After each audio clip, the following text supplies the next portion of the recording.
Isinagawa ang isang makabuluhang ceremonial turnover of donations mula sa Sibol ng Kapayapaan at Progreso o SIKAP at Kasimbayanan Better Philippines Movement sa isang formal na seremonya na ginanap sa Camp Brigadier General Rafael T. Crame, Quezon City. Pinangunahan ng aktibidad ni Police General Nicolas D. Torre III, Chief of the Philippine National Police, na kinatawan ni Police Brigadier General Marvin Joe C. Saro, ang Direktor ng Police Community Affairs and Development Group na nagsilbing presiding officer ng programa.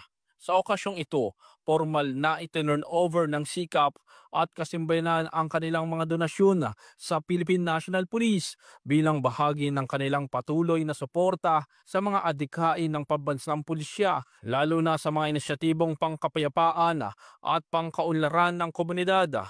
Kabilang sa mga donasyong ibinahagi ay ang mga pangunahing pangangailangan ng ating mga kababayan tulad ng bigas, tinapay at tsinelas na nagkakahalagang 45,000 piso.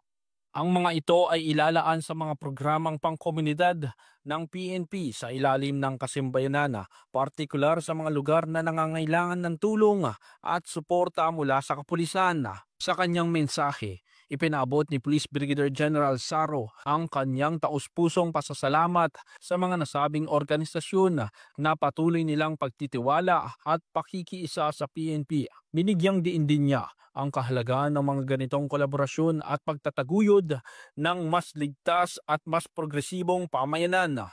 Ako po ay taus-pusong nagpapasalamat sa ating mga partners mula sa SIKAP, o Sibol ng Kapayapaan at Progreso, at sa Kasimbayanan Better Philippines Movement para sa inyong bukas palad na suporta at walang sawang pagtitiwala sa ating mga pulis. Ang inyong mga pinagkaloob na mga goods ay isang napakalaking tulong sa ating mga kapatid sa serbisyo. Ang mga simpleng bagay na ito ay may malaking epekto, lalo na sa aspeto ng moral at well-being ng ating mga PNP personnel.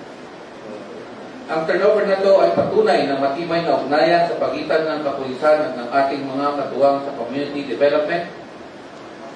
Sama-sama po tayong naglalakbay tungo sa isang bagong Pilipinas, kung saan ang simbahan, komunidad at kapulisan ay nagkakaisa para sa isang mapayapa, maayos at maunlad na bansa.